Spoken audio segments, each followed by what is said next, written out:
Okay, calm down. You got limits, man. You got limits, man. Okay, calm down. Hello, everyone. Welcome to the Katie Halper Show. Thank you so much for your patience. We had some tech issues, but we didn't let that get in the way. We just let that make us a little bit late. Just moving my camera. Okay, hopefully we're okay. I think it's centered enough. And we have a great show for you tonight. So, again, apologies about the lateness, but I think we're going to make up for it with the content. Before we bring on our first guest, who is a repeat offender, everyone loves him. Make sure you give this stream a thumbs up, give it a like. Also, if you haven't already, please subscribe. And also, if you can, become Patreon supporters at patreon.com/The Katie Halper Show. Again, that's patreon.com/The Katie Halper Show. And you get extended interviews, bonus content, and you also get to just support the show, which lets you sleep well at night, hopefully.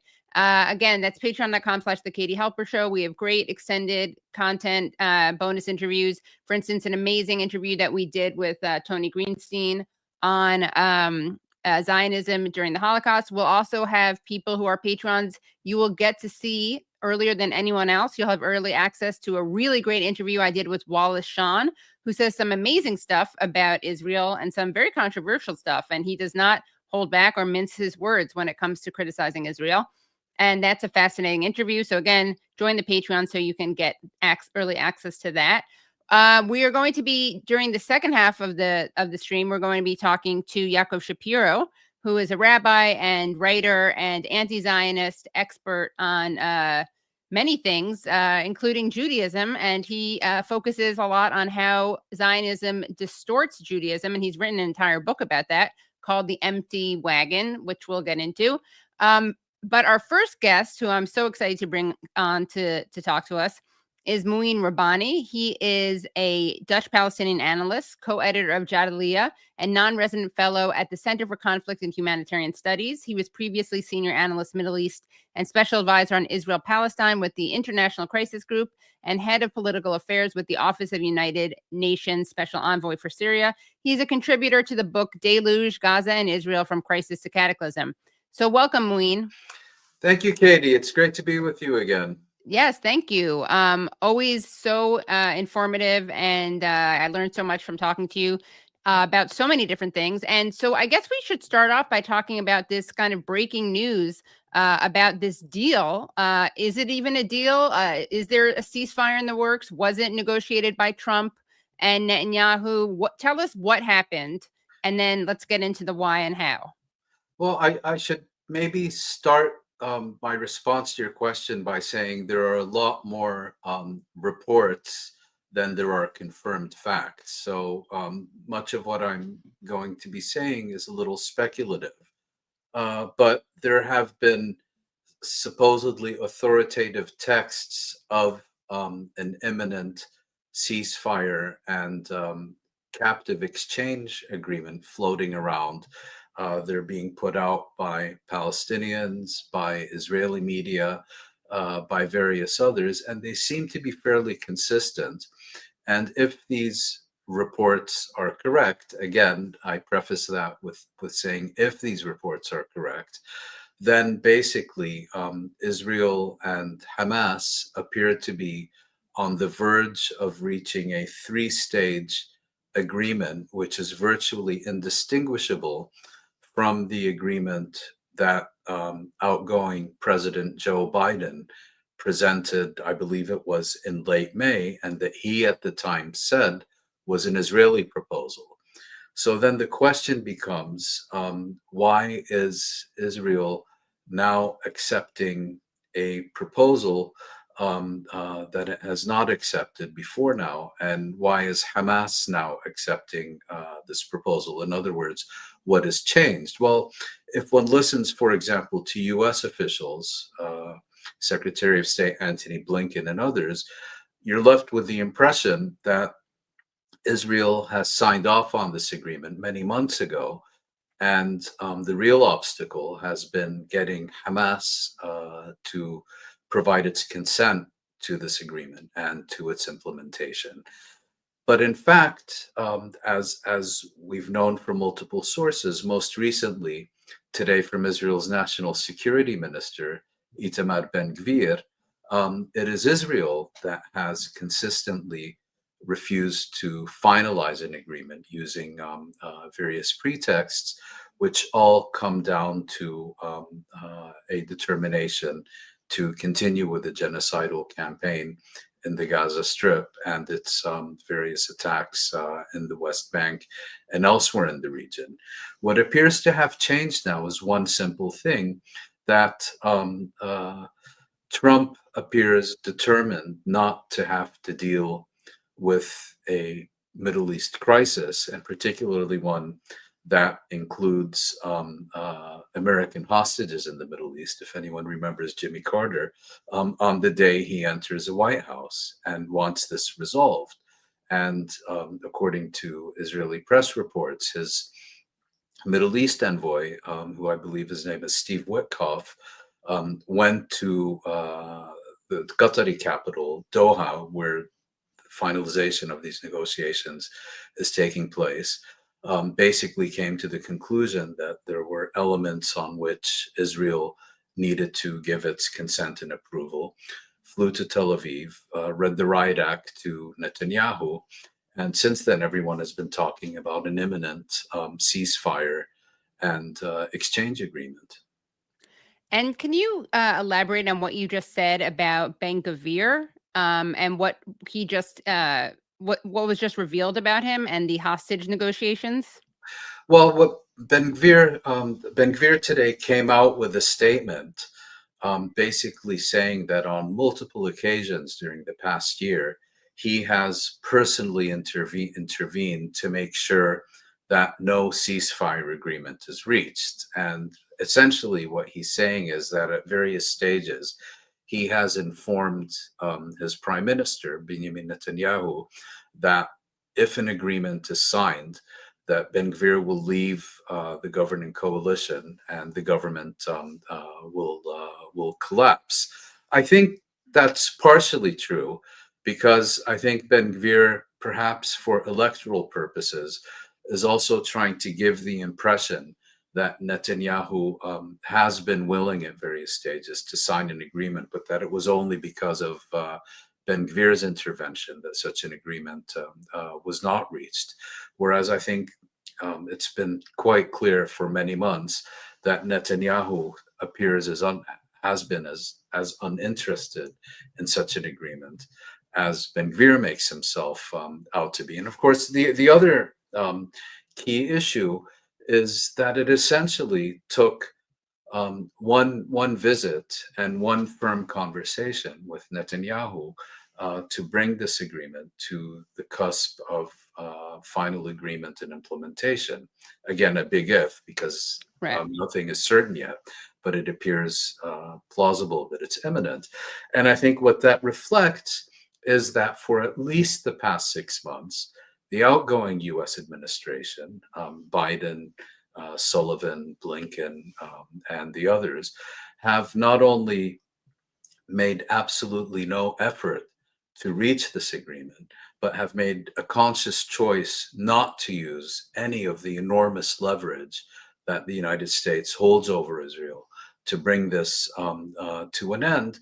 And the only explanation I can give for that is that they see Israel as serving an important US strategic objective in the Middle East, with its expanding attacks in Lebanon, in Syria, and elsewhere. In other words, this is an administration, the outgoing one, that adheres to kind of the classical interpretation of the US-Israeli relationship, that Israel performs important strategic functions for the United States in the Middle East, and that is the basis for the extraordinary levels of US support during the past 15 months. Yeah. I mean, it really begs the question of how tirelessly Biden was working, right? Which is the claim. Well, he was working tirelessly. The question is, what was he working doing what? tirelessly Yes, for? exactly. So what was he working tirelessly for, would you say? Well, I think to ensure that Israel received unconditional support, had full leeway to do as it pleases, was given the resources in terms of weaponry, armaments, vetoes at the UN Security Council, and so on, so that it could act without restraint in the Middle East. And I think, also, and this maybe relates more to Blinken than Biden, also that Israel was free to violate not only international law and the laws of war, but also US domestic legislation, because we have the scandal of Blinken knowingly signing off on that Israeli conduct was consistent with US legislation when he had been explicitly informed that it was in violation of those laws. Right. And, it's interesting because regardless of what happened, to some extent, regardless of what happened, I think it's significant that Ben-Gvir did, right? Unless he's just bragging, but it seems pretty clear that he got in the way of the hostage negotiations, right? This is someone who stood in the way of releasing Jewish hostages, and Israel has one job, it claims, right, which is to keep Jews safe and be a safe haven for the Jewish people. We all know that's not true on many levels, and you and I have spoken about this, and I've spoken about it with Yaakov Shapiro, our second guest. But this is a pretty explicit example of it, and it also, though, reveals something about Biden and every single person who has been saying throughout the past year, over a year, has been saying that Hamas was the obstacle. So let's take a look at this Ben-Gvir video. מתרקמת, היא עסקת קנייה לחמאס. אני קורא לחברי, השר בצלאל סמוטריץ', לחבור אליי וביחד לשתף פעולה נגד העסקה המתרקמת. לעוצמה יהודית אין את הכוח למנוע את העסקה לבד. אבל ביחד אנחנו יכולים ללכת לראש הממשלה ולהודיע לו שאם הוא מעביר את העסקה, אנחנו פורשים מהממשלה. אני מדגיש, גם אם נהיה באופוזיציה לא נפיל את נתניהו. אבל השיתוף פעולה הזה זו הדרך היחידה שלנו למנוע את עסקת הכניעה, למנוע את העסקה הנוראית הזאת ולדאוג לכך שמותם של מאות חיילים לא יהיה לשווא. So, given what he just said there and his admission that he thwarted negotiations, what does that mean about what the Biden administration, people like Jake Sullivan, Anthony Blinken have been saying when they constantly repeat the refrain that Hamas was the one in the way of these negotiations? Well, they've known what's been going on. They've known precisely what's been going on all along. I mean, you and I knew it. How could they possibly not have known it? They knew this all along, and they made a deliberate choice to cover it up, to market a false narrative, brazen lies, not only to the American public, but globally. And, if their purpose was to bring this genocidal campaign to an end, if their purpose was a ceasefire agreement, if their purpose was an Israeli-Palestinian exchange of hostages and captives and prisoners, they would have found a way to tell the truth that would not have offended at least their own sensibilities and so on.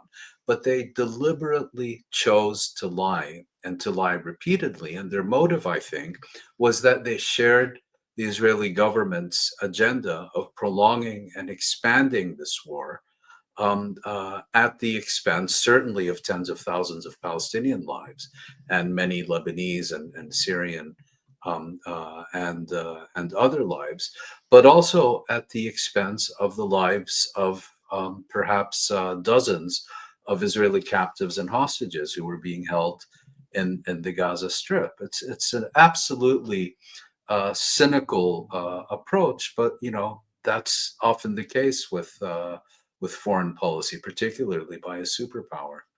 Right. And so, can you elaborate on what you think the perceived strategic interests are for the United States that would make the United States so shamelessly and unwaveringly support our special friend Israel? Well, this, I think, goes really back to the Cold War and the aftermath of the 1967 June War, where Israel demonstrated with its overwhelming military victory over multiple Arab states that it was capable of essentially transforming the strategic equation in the Middle East to the advantage of Washington and to the disadvantage of the Soviet Union. That all kind of began to change during the 90s with the end of the Cold War. You may remember the Kuwait crisis in 1990-91, where rather than relying on Israeli military power to achieve its objectives against Iraq, the United States went to extraordinary lengths to keep Israel on the sidelines and out of that conflict, so that the coalition of Arab states it had composed would stay together. And I think the low point from that perspective was October 7th, where Israel, which is supposed to be the regional proxy for US power, all of a sudden needed all kinds of US assistance, direct and indirect. But I think what changed over the course of the summer of last year was that Israel, which had really been knocked off balance on October 7th, and whose initial response over certainly the first several months seemed to be defined primarily by bloodlust and revenge rather than any strategic vision, began to take the initiative to seek to once again transform the strategic equation in the Middle East, not only in the Gaza Strip, but decapitating Hezbollah in Lebanon, taking credit for the overthrow of the Assad regime in Syria, although there I think Israel's role was more of a contributing than primary factor. Directly attacking Iran on several occasions, and once again, kind of being the bull in the china shop that can do whatever it wants, whenever it wants, to whoever it wants, with complete and total impunity, thereby once again demonstrating its strategic value to the United States in the Middle East. And how do you think this contrasts, or maybe doesn't, but how would you compare this to Trump's, I don't even want to say ideology or vision, because I think that implies an ideological commitment that he doesn't have. But how much of this is just pure opportunism on Trump's part? Well, I think the difference between Biden and Trump is that Biden has this passionate attachment to Israel. He's fanatically devoted to it, has been throughout his career for multiple reasons. Trump, may have taken some extreme pro-Israel decisions, but unlike Biden, I don't think this is someone who gives a hoot for either Israel or the Palestinians, or for that matter, anyone else, and looks at it through a much more narrow perspective. What's in it for him? What's in it for the United States? And it's very much a cold, calculated cost-benefit calculation. And that's why, for example, in his first term, he got massive support from the Adelsons and so on, and that translated into moving the U.S. Embassy from Tel Aviv to Jerusalem, and several other decisions he took. I think now his priority, given the diversity of his constituency, there seem to be fewer neocons and Uberhawks in his coalition. There seem to be more, let's say, isolationists and anti-war types. I think his priority is not to get the United States involved in another land war in the Middle East, particularly one that involves Iran, that would make Iraq and Afghanistan look like child's play.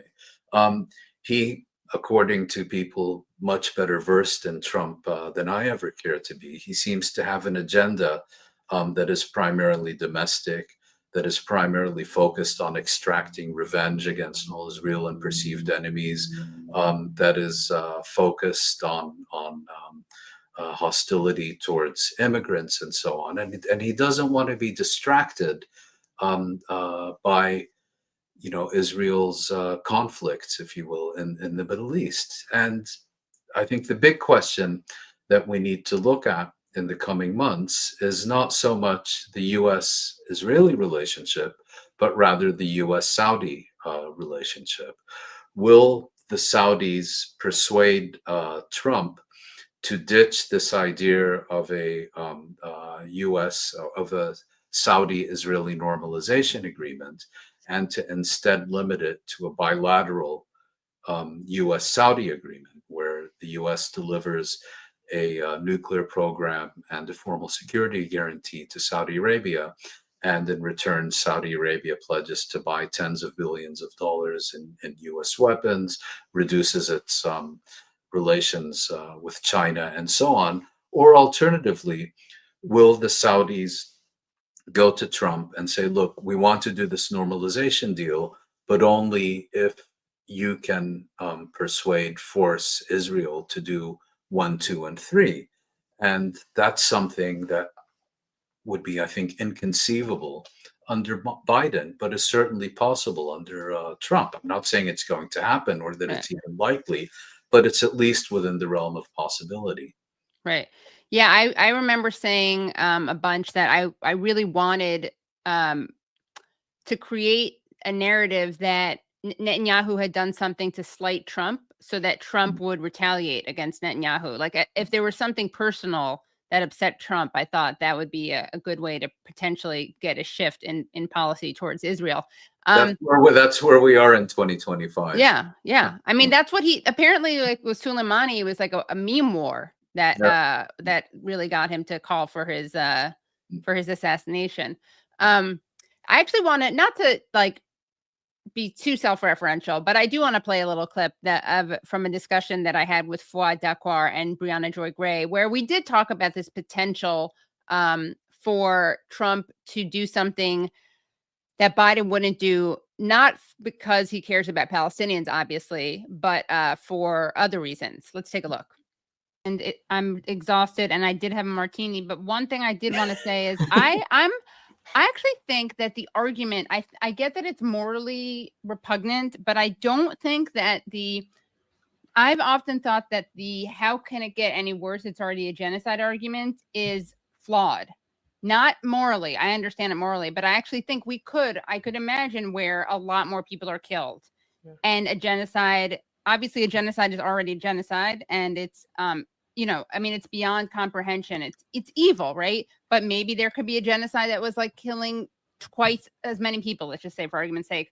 But I also do think that I could see Trump, and I don't know, I could see Trump being worse, or I could see him being better. And certainly if he was better, it would not be for any moral, ethical reasons. I think that he is an opportunist. He's not an ideologue.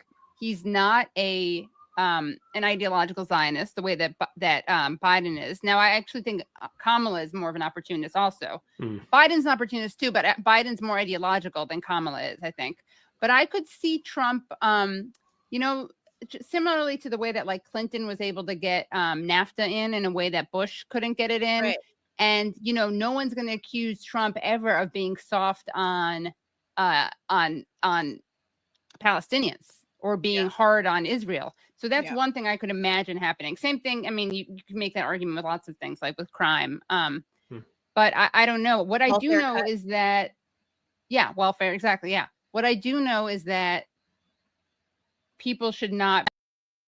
And then we shifted into vote shaming or voter blaming. But I was actually, I mean, that was something that I think a lot of people thought was possible. I remember Rashid Khalidi suggested like something like that could happen. And I actually felt a lot of pressure from various people to not say that because I think people didn't even want to hear the possibility that Trump could possibly do something, again, not for the right reasons, but that was actually better for Palestinians. No, I think you're completely right. But I would like to add another dimension, which I referred to briefly before you showed the clip, is the role of Arab governments. While Biden's fanaticism and so on is I think rightly identified, I don't think we could have seen the genocidal campaign that we have under any of Biden's predecessors for a variety of reasons. But I also don't think we could have had it without the level of Arab governmental inertia and outright complicity in certain cases that we've seen. They could, if they had moved more and moved faster, I think they could have created sufficient pressure on even the Biden administration to rein in Israel. And they simply refused to lift a finger, again, for a variety of reasons. And I think moving forward with Trump, it also depends very much on how key Arab states, Egypt, Saudi Arabia, and a few others, how they respond. Will they simply go along with everything that's decided by Washington in order to curry favor with this mercurial, temperamental US president? Or will they recognize the dangers that these developments are posing to their national security, perhaps even to their own regimes, and seek to persuade or coerce Washington to take a different course? I'm not optimistic, but I do want to also point to the absolutely vital role that's played by Arab action, and just as importantly, Arab inertia. And what are the motives there? Well, let's take again Saudi Arabia, where you have the Crown Prince Mohammed bin Salman, who's any day now is going to be appointed king and is seeking to bolster his legitimacy, who has to deal with the very widespread and very, very deeply felt feelings among his own public, among his own citizens towards what is happening, and can't just go and normalize relations with Israel as if nothing has happened. But at the same time, may feel there are significant gains to be had for him, for his legitimacy, for the stability of his rule in the decades to come, if he can pose as the one who actually achieved something for the Palestinians, particularly if he comes to the view that with Trump in the White House, he can do it through cooperation rather than confrontation with Washington. I'm just speculating, and I'm certainly not predicting that this is what's going to happen. But I think these are the kinds of possibilities that we need to keep an eye on. Another one, of course, is if you were to get a new wave of upheaval in the Arab world along the lines of what we had a decade and a half ago, that could once again motivate Arab states to either draw closer to Israel in order to protect their own regimes, or contrary-wise, to seek a political achievement that they feel would perhaps bolster them with their own public. So there is just one important difference going into the second Trump administration relative to the first. In 2017, you had a very clear alignment between Washington, Israel, and conservative Arab states about isolating and weakening Iran. And all three viewed Iran very similarly and had an identical agenda.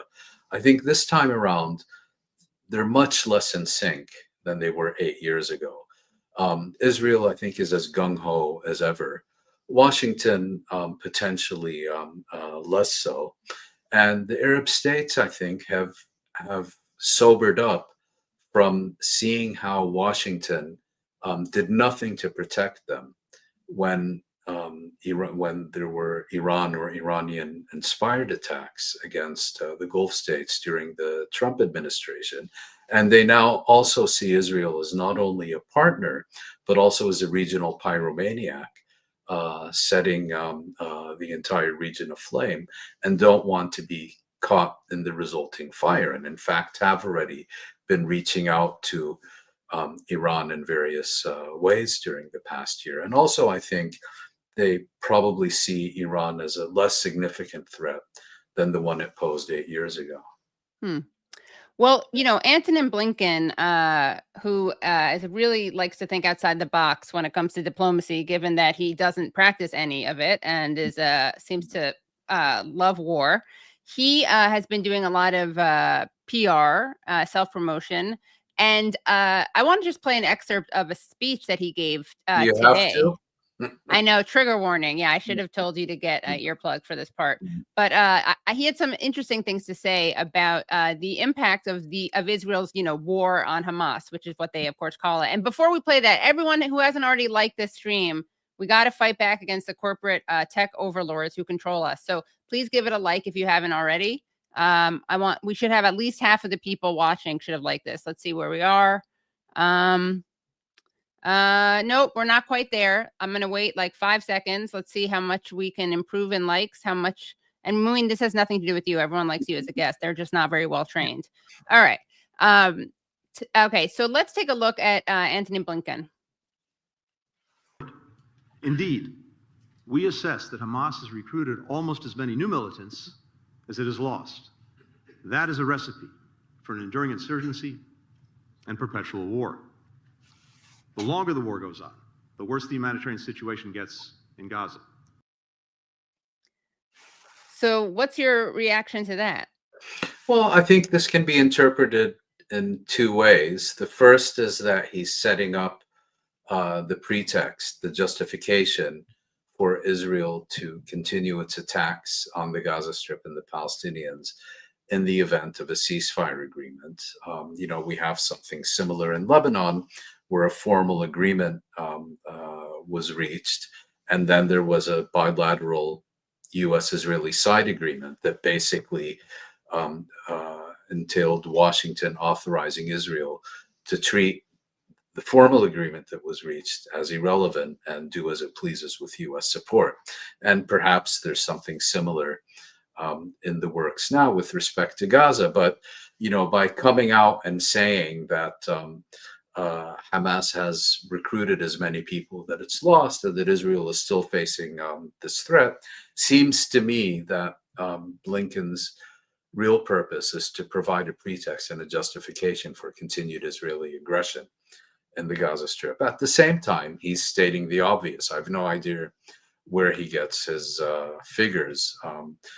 It's said that the U.S., when it comes to the Palestinians, doesn't generate much of its own intelligence and relies primarily on the Israelis. But, you don't need to be a senior intelligence official to conclude that, people subjected to genocide to Israeli genocide are probably not going to become card-carrying Zionists and are much more likely to join any movement that they see as either opposing or confronting or seeking to extract revenge on those responsible for genocide. Especially when the response to nonviolent protests is violent and oppressive. And, Precisely. As we saw with like the Great March of Return, where they were celebrating, again, there's this sick Israeli phenomenon of, instead of hiding their crimes, obviously a lot of people made this point, but it's not even the banality of evil. It's like the celebration of evil and the documentation of evil. Yeah, and it's been this really bizarre dichotomy where you have a combination of denial and celebration. This isn't happening, but we need more of it. Exactly. There wasn't a Nakba, but we need another one. Right, exactly. This is Nakba 2.0, which there wasn't a Nakba, but we're doing a 2.0. Yes. Exactly. Yeah. I want to show another clip of Blinken, and this is a clip that I think you'll probably enjoy more than the other one. Blinken, Secretary of Genocide, you have the blood of hundreds of thousands of innocent people on your hands. We have spent a year trying to appeal to your humanity in front of your house. We've written you letters. We've held car rallies. The blood of innocent civilians, of children, is on your hands. We will not forgive. We will not forget. We will hold you accountable. We will hold you accountable. Blinken, Secretary of Genocide. Shame! Shame on you! Shame on you! Yeah. So Well, Secretary of Genocide, very well put. Having said that, I think we also need to understand that unfortunately there isn't going to be accountability. Blinken will probably go on to a very lucrative retirement. Will probably write a memoir in which he reflects on the Gaza genocide, which he will, of course, repackage as something entirely different, as one of the proudest moments of his long and illustrious career, exceeding even his proposal to partition Iraq into 3 separate states.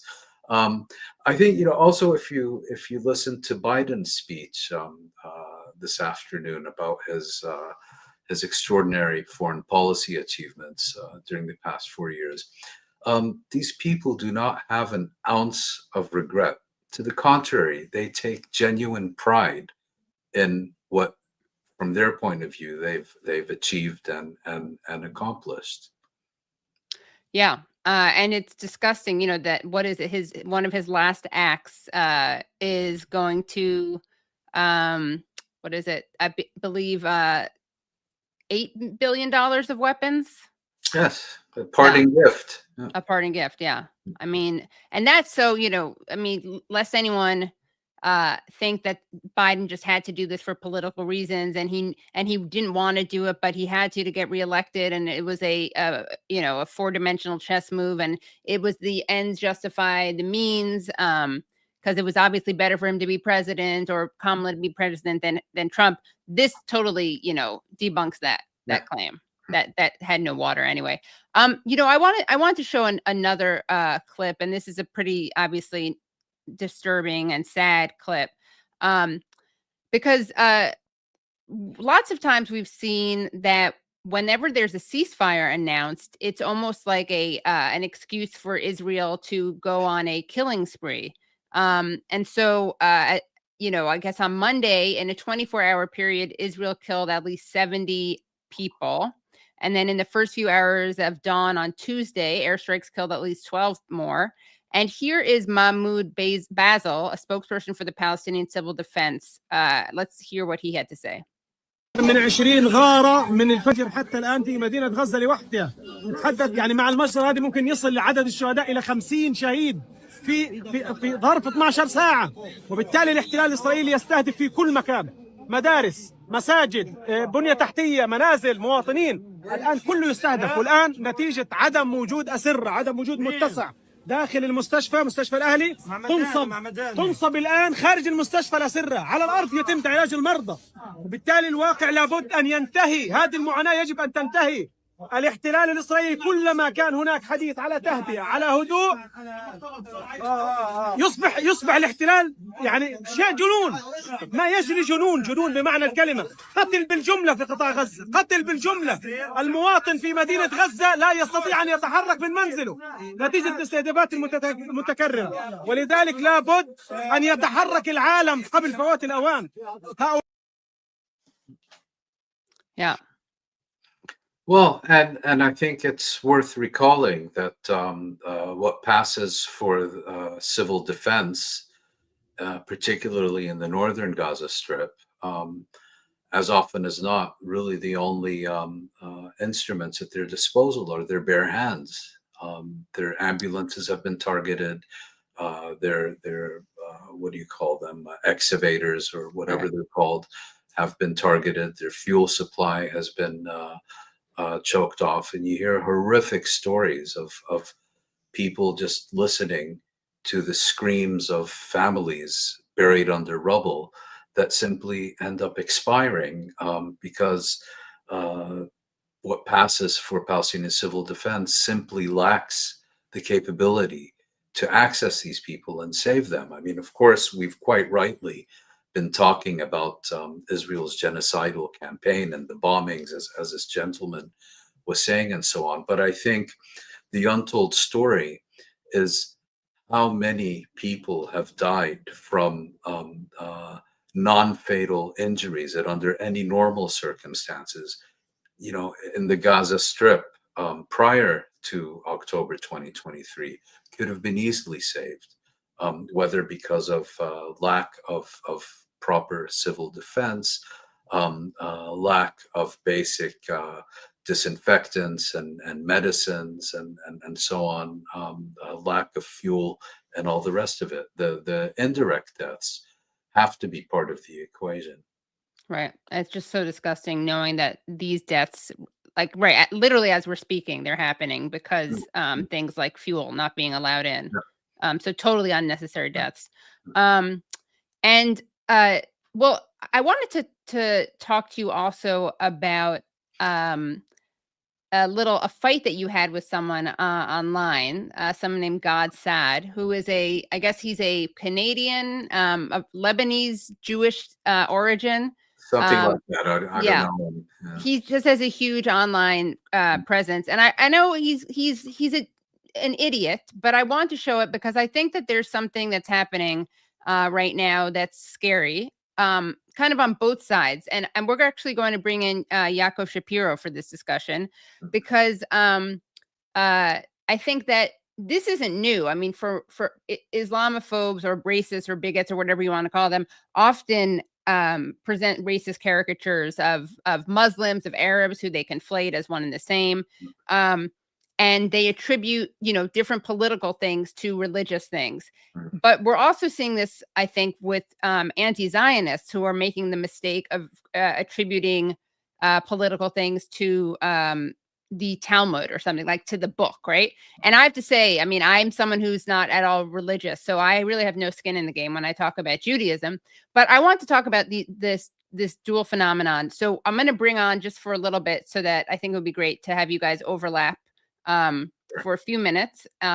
In fact, I should have you guys on together more, because just while we were getting up and I was having all these tech issues, I heard you guys having like really fascinating conversations. While I, by the way, introduce this next guest, if you haven't already liked this, please do, because how many shows do you hear people like Mouin Rabbani, Yaakov Shapiro on their own, but then putting them together? I mean, this is a likable thing to do. All right, so we're going to bring on Yaakov Shapiro, who is an international speaker, author, and pulpit rabbi for over 30 years, now emeritus. And he has attained an enviable place in the arena of anti-Zionist public intellectuals, having constructed a unique oeuvre on the ideology of Zionism and its relation to Judaism. And he has written, this excellent book, The Empty Wagon, Zionism's Journey from Identity Crisis to Identity Theft. It's quite the beach read, as you can see. But welcome, Yaakov, Rabbi Yaakov. Hi, thank you, Katie. Thank you for having me on again. Of course. So wanted to have you guys both react to this, I guess, theologization maybe of the political. Let's take a look at it. Something that this guy, Saad, he was one of these kind of new atheists, had to say. He thinks that the problem is Islam. And here he is making a really interesting point on Piers. Oh, here's his tweet. Judaism is a non-proselytizing religion. It is literally forbidden to convert others. And when non-Jews seek to convert to Judaism, it is incumbent to make it as difficult as possible for them, as a test of the purity of their spiritual path. Islam is a proselytizing religion. It seeks to convert the entire globe under the one unifying flag of Allah. It is a fundamental doctrine of the faith. This is why it only takes the public proclamation of a single sentence and you are Muslim. This doctrinal difference has real consequences. There are only 15 million Jews and 125 times more Muslims in the world. From a marketing perspective, Islam is exceptionally successful. Judaism is not. Hence, if you are non-Muslim, you may not care about Islam, but it cares about you greatly. The live and let live motto is one that the West might live by, but this does not mean that this mindset is reciprocated. There is not a single syllable in what I just wrote that is debatable. It is as veridical as the existence of gravity. Think hard before you cast your support one way or the other. But Mouin, you had the bravery of challenging this man who presents himself as so beyond reproach. You wrote, clueless imbecile has yet to be informed that in the ancient world, proselyte literally referred to a convert to Judaism, that the Edomites who produced Herod, who built the Second Temple, were forcibly converted to the Jewish faith, and that conversion to Judaism by Gentile spouses, as at the initiative of either the Gentile or Jewish spouse, has become a common practice. How can anyone be so smugly idiotic to conclude a paean to their own ignorance with the "there is not a single syllable in what I just wrote that is debatable"? And we also have a clip of Gad on Piers Morgan. Let's take a look at this. Well, if Christians were going around right now quoting passages from the New Testament and committing 46,000 plus terror attacks in nearly 70 countries since 9/11 alone, then I would say we need to worry about those texts. If they were Talmudic extremists doing that, then we would worry about that. Look, Deuteronomy has a lot of nasty things. Find the Elamites and kill them. But I don't know many guys called Mordechai Rubenstein looking for Amalekites to kill them. So, common sense matters, right? So speaking of common sense mattering, I found someone who's talking about Amalek. Let's take a look at Benjamin Netanyahu.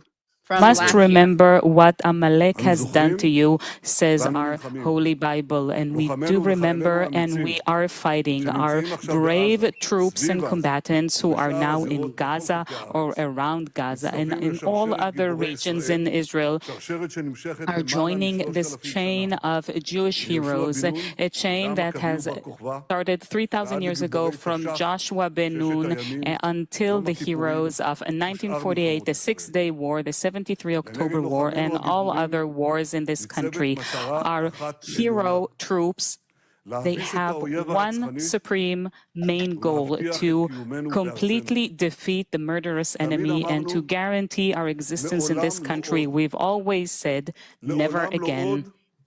Never again is now.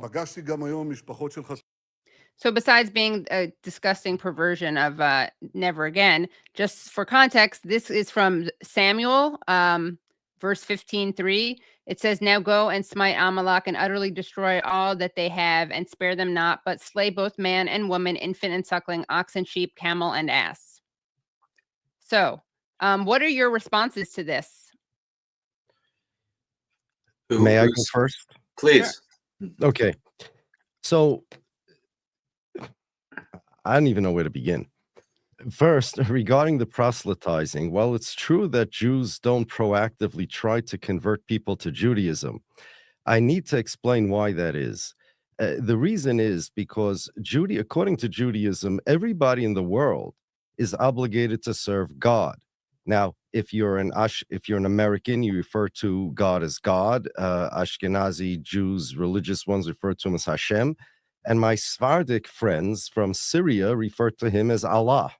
Sephardic being, that's Sephardic, right? It's for Middle Eastern Jews. like Syrian, Mizrahi? Moroccan.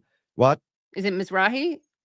That's a new word for them, but Spain is technically Sephardic, and that's not in the East. So I'm going to stick to the traditional description of them, the Sephardic Jews. But I'm just to clarify, are you saying the same? Is that Sephardic you're saying, or it's a different word? No, it's what the Sephardic Jews, the English word for God, the Sephardic, the Jews in Arabic countries called God Allah. Right. No, I know. Okay. I was just asking about the word Sephardic. Right. When we say Im Yirtzeh Hashem, God willing, I have friends, Orthodox Jews, that say Inshallah. Right. Of course. Yeah. Everybody in the world is obligated to serve God, each person according to the commandments that God gave him. The way we serve God is by fulfilling the commandments that he gave. Everybody in the world, most people in the world, have 7 commandments. Basic: you can't kill, you can't steal, you can't worship idols, you have to set up a system of law. Doesn't have to be a particular system as long as it's a just system. You cannot, technically, this is one of them, rip a limb off a live animal and eat it without first killing the animal, etc. That's nice. That's the entire world is obligated to fulfill those 7 commandments. And if you do, you get rewarded by God for doing so. There is a certain group of other people who are commanded to fulfill 613 commandments, not 7. Those people were accepted the Torah. Torah means for our practical purposes here, the set of those 613 commandments and thousands of sub-commandments at Mount Sinai, as in the story in Exodus and Deuteronomy. At Mount Sinai, those people then became commanded to fulfill those 613. The short word for people who are obligated to fulfill the 613 are Jews. You could become a Jew. It's not true that it's prohibited to convert people. We have converted people many times. Some of our greatest sages and even prophets were converts. And the most famous convert today in the world is probably Donald Trump's daughter. Or Sammy Davis Jr., as Mark Lamontel depends how old you are, right? Yeah. Now, in order to become valid converts, according to Orthodox Judaism, you have to accept the 613 commandments, because that's the definition of a Jew. If you want to convert and just become a Jew and not fulfill the commandments, being not religious, there's no point. It means you don't even want to be a Jew. Right. And if you want to get these 613 commandments, those are much more responsibilities. Jews have responsibilities. It's not doing anybody a favor to convert them to Judaism if they're not going to uphold their responsibilities. We have a completely different lifestyle than the average law-abiding, let's say, Muslim who fulfills the 7 Noahide laws. We have to eat kosher food. I can't work on Shabbos. I don't text you on Shabbos, Katie, if you notice. Sorry about that. I'm trying to get more mindful. That's all right. No, I'm not telling you. Yeah. I just fulfill my commandments. Yeah. It's a completely different lifestyle. And once you convert into Judaism by Jewish law, you cannot convert back out. It's like joining the French Foreign Legion. You're there for life. Okay. And therefore, you're not doing anybody a favor. You could remain a Gentile, a non-Jew, serve God with the 7 commandments, and you're fine. No problem. But if you do want to step up and get more responsibilities, and yes, commensurate with the responsibilities is reward, as always. But if you're not going to do the job, it's better for you to be a Gentile. Right. And therefore, we have to make sure, are you sincere about this? Are you serious about this? So we do go through a process of screening just for sincerity. But again, somebody who is sincere, they could rise to the highest ranks of our people. Right. King David is the descendant of Ruth, the Moabite woman who, as the book of Ruth says, converted to Judaism. And all of King David's lineage, they're all convert, or all descendant of the convert Ruth. Now let's get to Amalek, because that's probably more important for the people. And then we'll get to Mouin's response to the other side. Now, okay, Zionism in general took Judaism and emasculated it, destroyed it, ripped out all spirituality. That was the goal of Zionism, and instead transformed it into something political. It changed the spiritual into the political, the spiritual into the material, into the physical, and the relationship between Judaism and let's say the Jewish symbols and the so-called Judaism that the state of Israel or Zionism uses is comparable to the Thor the thunder god as worshipped by the Scandinavian people versus Thor the thunder god as portrayed by Stan Lee. Okay, one is a comic book character and one is a deity. It's the same thing. What they did to Judaism is what Stan Lee did to the religion of the Scandinavians. Okay, so yes, they'll have the symbols, they'll have the words, and there's a reason for it. If you want, we could talk about it later. But it bears no more resemblance to Judaism except in name only, like Stan Lee to the Scandinavians. Now, as far as Amalek is concerned, okay, Amalek in the Bible is a certain type of people. In particular, in the book of Genesis, it explains where they came from.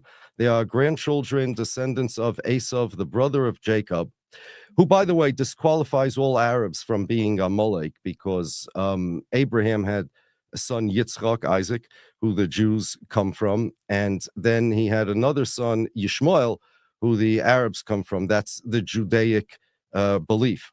And the Amalek, they come from Yitzchak, but Yitzchak had two sons, Yaakov and Esav. Yaakov, my namesake. The Jews come from there, and Esav, a whole bunch of people come from. One of them is Amalek. So if you are a descendant of Yishmael, you're not an Amalek. But the Amaleks are, in our theology, evil incarnate. God, who created the world, basically says they're not even human beings for all practical purposes.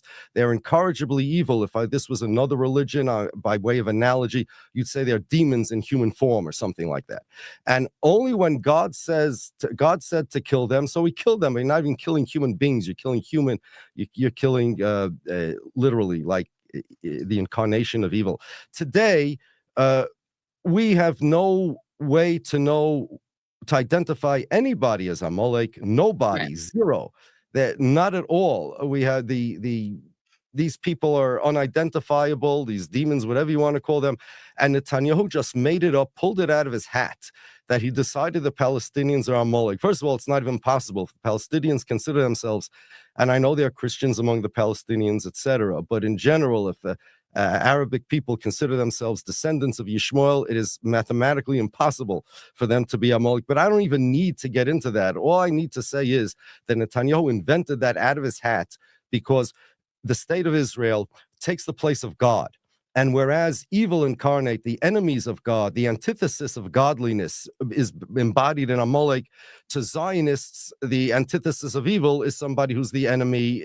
The embodiment of evil is someone who's the antithesis of the state of Israel. Right.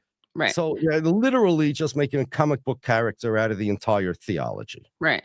And also, I mean, and on top of that, though, I guess there's that level, what you just displayed and debunked. But then on top of it, it's just rich because this guy Gad Saad is saying that no one is talking like that. And literally, again, that's not an indictment of Judaism. And that's what we're going to get into next with my segment with you, Rabbi. It's not an indictment of Judaism.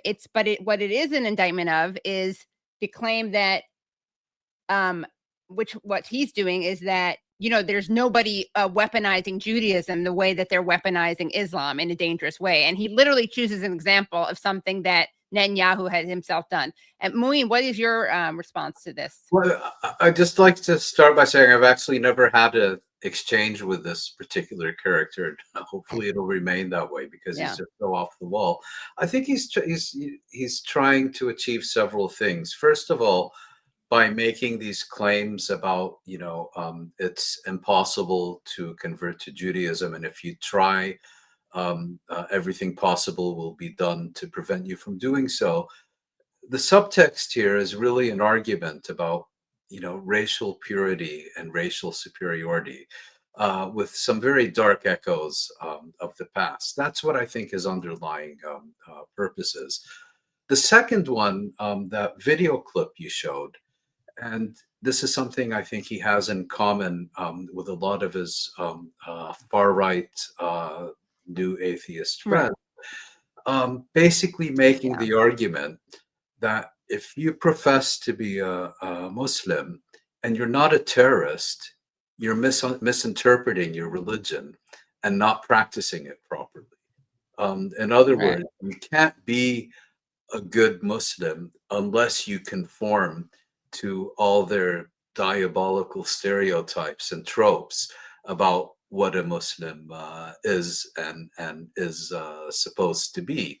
And then, for someone who's an atheist, and quite a few of the other new atheists share this with him, for some reason, Islam is a uniquely evil religion, whereas when you talk about Christianity or Judaism or others, they seem to be much more benign, because anything unpleasant in their religious texts and so on, well, that was a few thousand years ago, and their followers aren't practicing it 24/7 the way these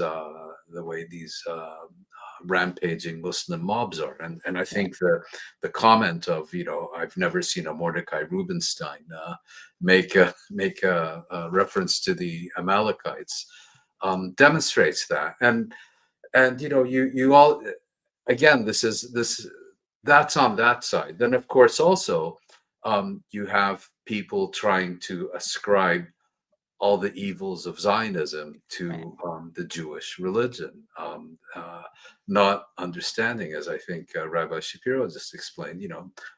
Judaism is a religion.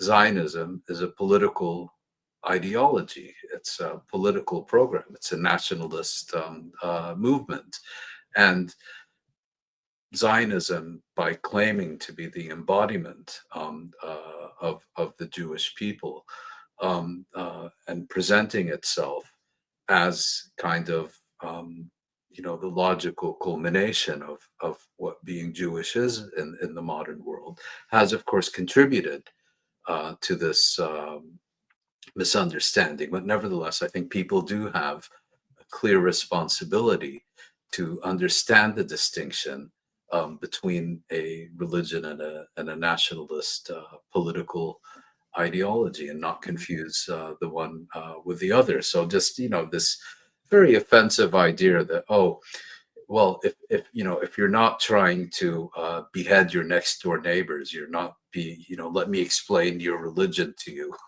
so that you do it properly. And similarly, ascribing the most objectionable aspects of Zionism or Israeli policy to Judaism. Well, what about Christian Zionists, who are much greater in number, and the growing number of Muslim Zionists or Arab Zionists, for that matter?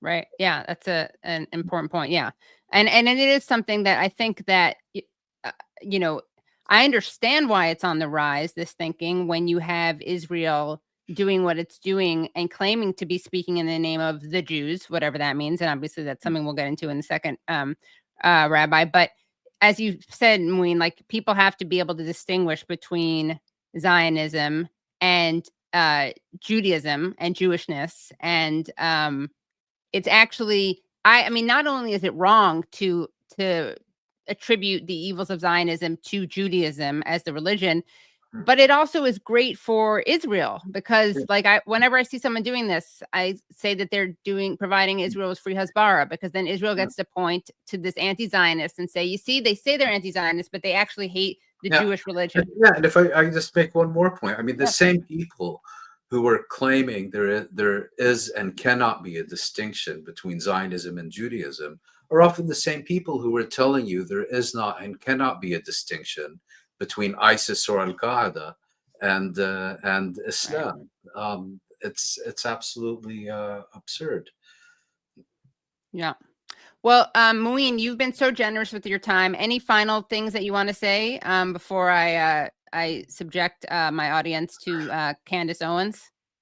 Well, no, it was a pleasure being on the program with Rabbi Shapiro, and thanks for having me. And we'll find out soon. I mean, we spent much of our time discussing a ceasefire agreement that certainly appears not only likely but imminent. Yeah. But the question remains, will it actually be reached, and if so, will it actually be implemented? And I suspect that we'll find out by the end of this week. And I think we need to bear in mind, once it is reached and once the contents become known, what that tells us about what we knew and should have known and could have known during the past 6 to 12 months. Yeah. And one more thing I want to bring up while you're here, Mouin, is that in terms of the culpability of the Biden administration, something that we spoke about last week was a doctor, Al-Safia, who has, who was kidnapped by Israel. He's an incredibly brave doctor who's a dual citizen, and he stayed in Gaza despite having that ability to leave. And we spoke with Dr. Ben Thompson and Dr. Thayer Ahmad about this. And since then, his mother died of a heart attack, and Israel has refused to release him until sometime in February, and has refused to let him meet with a lawyer until January 20-something. And he's reports are that he's in critical condition because he's being held at a torture site. So the fact that this is happening is so disgusting. And then the fact that Blinken and Biden aren't even at least behind the scenes. I mean, obviously it's obscene that they would do it behind the scenes, but I mean, if there were an Israeli doctor being held in a place where other Israeli doctors had been tortured and raped to death, I think the Biden administration maybe would be saying something about this. Quite possibly. Yeah. Yeah. Well, thank you again, Mouin, so much. Thank you. Have a great night. You too. Goodbye. Good night, Mouin.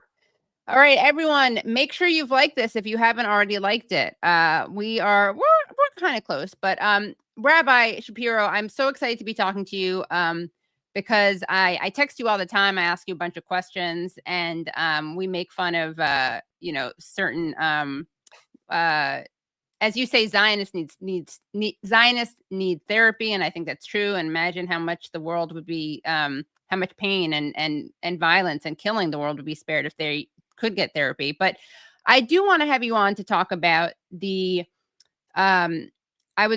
what I would call vilification of Judaism as a religion and a scary anti-Semitic, I would say, distortion of Judaism. And as I said earlier, and you and I have talked about this, like I'm a, what would I be? I'm a Jew out of work. Like I'm an unemployed Jew because as a Jew, I have a job to do. To work. I'm not going to work. Yeah, I refuse to work, right? Because as a Jew, I have a job to do, which is follow those 600 something commandments, 613 commandments. But I don't because I'm not religious. And you and I have had a little debate before about a couple things, what makes a Jew, and also about whether Jews should be kind of explicitly Jewish in their anti-Zionism. In their anti-Zionism regarding the Israeli-Palestinian conflict. Yes, and right. Yes, like whether or not, yeah, like you and I debated, for you it shouldn't be Jewish words for peace because you should just oppose Israel because it's wrong what it's doing, and I obviously think that there's a political value in coming out as a Jew who's critical of Israel, but that's not what we're talking about today. All of that is to say, though, I'm not religious. I wasn't bat mitzvahed. I celebrated Christmas and Hanukkah. And it's interesting, though, because when I've seen things that I find anti-Semitic online, when people try to attribute the evils of Zionism to Judaism, people are like, oh, it's your ethno-narcissism that's blinding you. And this isn't, what we're saying isn't anti-Semitic, it's just anti-Zionist. And it's true that Israel has made it very easy for people to say that because people are so used to Israel distorting something that's anti-Zionist, claiming that it's anti-Semitic. But I don't know a lot about religion. You do, obviously. So I wanted you to react to this tendency that we're seeing out there. I think it is scary. Do you want to talk about it first, or do you want to jump into the videos, or do you want to say some things first before we watch Candace Owens? Well, no, I could say something about before we watch Candace Owens. First, I want to mention about the not being bas mitzvah. You really were. Bas mitzvah, a lot of people think that a bar mitzvah or a bas mitzvah is similar to a baptism ceremony for Christians, that if you don't have it, you're missing something. But it's not that way. Becoming bar mitzvah or bas mitzvah is merely coming of age and becoming an adult, sort of like your 18th birthday as a United States citizen. And the parties that we make and the ceremonies that we do are just a celebration that now you can contribute to the society. You can lead religious services. You have various commandments that you have to fulfill. But it's like, imagine somebody making a party at his 18th birthday, some American custom, because now you can vote. Now you can do all sorts of things. So being bas mitzvah is just becoming an adult. Whether you had an official party or not, it doesn't affect your being Jewish. Right. And as we said today, I texted you. I was like, oh, I am, according to Jewish law, I am a Jew because I'm at least as Jewish as Brother Daniel. Can you tell people about Brother Daniel? Yeah. So let's start with Zionism. Zionism is the first Jewish break-off movement. There are plenty of break-off movements. There were the Tzedukim, there were the Baisusim, then there are various denominations of Judaism, conservative Judaism, Reform Judaism, Jews for Jesus, Messianic Judaism. But all of those agreed that being Jewish is a religion, and the question is how to interpret the religion. So the Jews for Jesus say, you know what, Jesus is the Messiah, but they agree that being Jewish means you have to fulfill a religion. They probably won't agree on the 613, they'll agree on whatever Jesus said. But whatever the interpretation is, it's an interpretation of a religion. The Zionists did something different than anybody else. The Zionists took Jewish identity and changed it from a religious identity to a political identity, to a national identity. They said that the Jews are a nationality. Jews are a tribe. The Jews aren't a tribe. We consisted of 12 tribes, the children of Jacob. Each one of those tribes had a flag. Each one of those tribes had their motto or their culture, I guess you could say.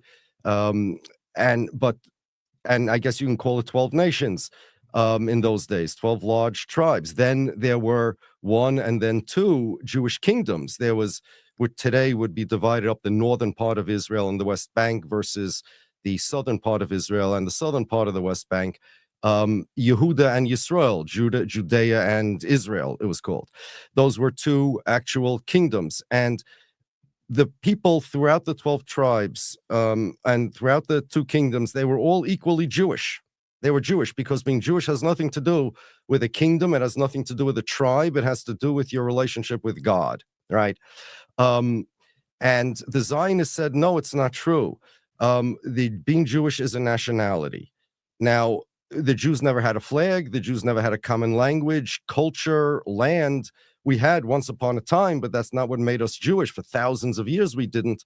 And the Zionists needed to change that. So they said, in order to transform the Jews into this, they knew it wasn't true. They knew it was baloney, but they needed to do it because they figured they have to rehabilitate the Jews.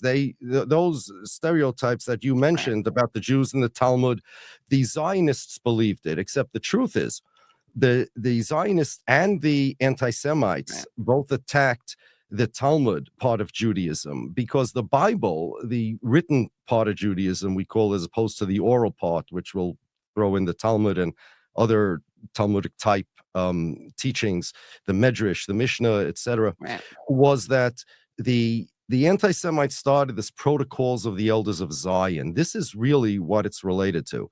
And the idea is that the Jews are a conspiracy organization that want to take over the world, and the code is like in the Talmud. The Talmud's related to that.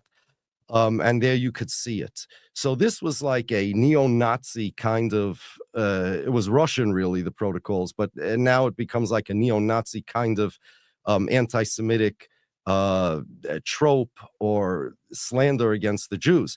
And the Zionists, and they'll tell you in the Talmud, it says kill people, rape people, all sorts of crazy things. The Zionists, on the other hand, hated the Talmud because the Talmud was indeed what made the Jews genuinely Jewish. And the Bible, what they call the Hebrew Bible, the Old Testament, what we call the Tanakh, it could be interpreted all sorts of ways, because all of these people, the Tzaddukim, the Reform Jews, the Jews for Jesus, they all agree the Bible is holy. What changes the Jews, what changes the Jews into the Jewish religion, as opposed to, let's say, the Catholic religion or the Protestant religion, who believe in the Bible, or even the Muslims believe, Moses was a prophet, and Yishmael, he's in the Bible. They believe in it as well, is the oral part of it. And the Jewish personality was, I explained this last time I was on your show, the Jewish personality traits, what the model of a Jewish character was just the opposite of a Zionist, was peace, not only peace-loving, but a extreme pursuit of peace. We in exile now, we're not even allowed to go to war against other people. Never mind sovereignty, which is also prohibited, but wars are prohibited. And saving a life, I mean, the idea that it's worth I've heard Jews tell me that it was worth the 6-day war because the Jews got the Kosel, the Western Wall.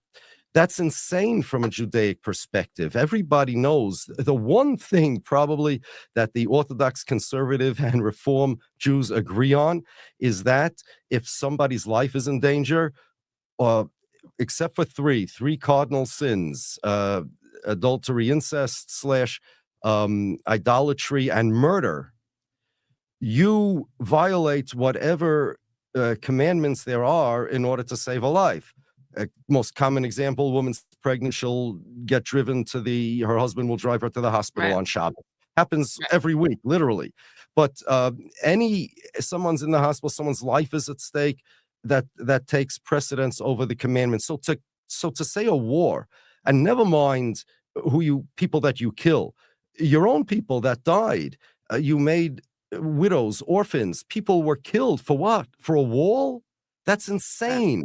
That is so the opposite of Jewish values. But the Zionists hated all this. The Zionists hated the fact that the Jews were, we have a lifestyle, as I mentioned before. And our lifestyle is, our motto is in, let's say, the book of Psalms, King David, who is a king.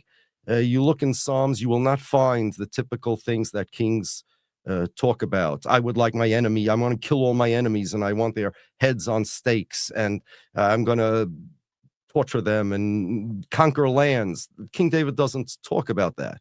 Whenever he speaks about his enemies, he says, God, please help me, protect me from my enemies. Please, God, please help me with this. But what he does say in the Psalms, and this verse has been made into, every Jew knows it by heart, even though it's not like we don't try to know the Bible by heart. It's more important to fulfill it than to be able to recite it by heart. We have books. But this, every Jewish kid knows it by heart, and it's been made into songs, slow songs, fast songs, probably more than any other verse in the Bible. It goes like this. King David says, one thing I ask of God, one thing, it is only that which I will request. What is somebody like King David with an army, a king, what is he going to request? Shivti b'veis Hashem kol yimei chayai, to sit in the house of the Lord, in the study hall, in the temple, all the days of my life. Lachzois b'noyam Hashem, to bask in the splendor of God, ulevaker b'hei, and to continuously visit God's domain. That is the theme of Judaism. We busy studying, praying, fulfilling our religion, not interested. No, Jews were never interested in fights. We don't have any, and I must put a footnote to this, because whenever I say this, somebody in the comments sticks in some Zionist things, and here's one example where Zionism is confused with Judaism. We don't have holy sites or even important sites, celebrated sites of wars, like the Alamo in Texas and San Antonio. There are plenty of wars all over the Bible, but none of the places of these wars, or the victorious wars even that the Jews fought, or the miracles that happened throughout the Bible, we don't care about them. They're not holy places to us. They're meaningless to us. Holy place like Jerusalem, where God's presence rests, that's what's important to us. And the reason we don't have this is because we don't like wars. Now, whenever I say this, so somebody comments, well, what about Masada? Right. Well, Masada was a Zionist invention. Right. Masada means nothing to the Jewish people. In fact, the people who were on Masada, first of all, the whole Zionist story is fake. These people were not heroic even by Zionist standards. They didn't fight the Romans. They committed suicide. Yeah, they were crazy. Suicide and killed, but also it wasn't just suicide, right? Because they made other people, like they killed their kids. Yes, right? they forced people to commit suicide, or they convinced like homicide, them. A couple of survivors survived amongst the bodies. Not only that, but they raided Ein Gedi. It's still today a Jewish town near Masada. And they needed supplies, so they robbed and killed people. They're Jewish people in order to get their supplies.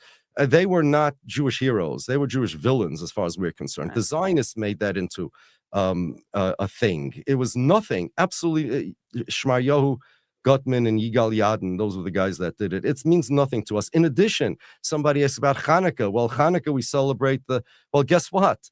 There's a difference between the Zionist version of Hanukkah and the traditional version of Hanukkah.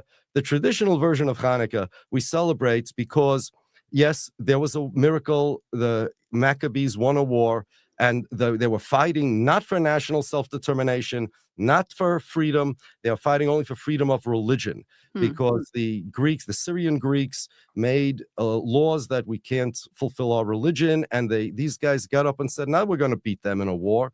They got up and said, we're going to die for our religion.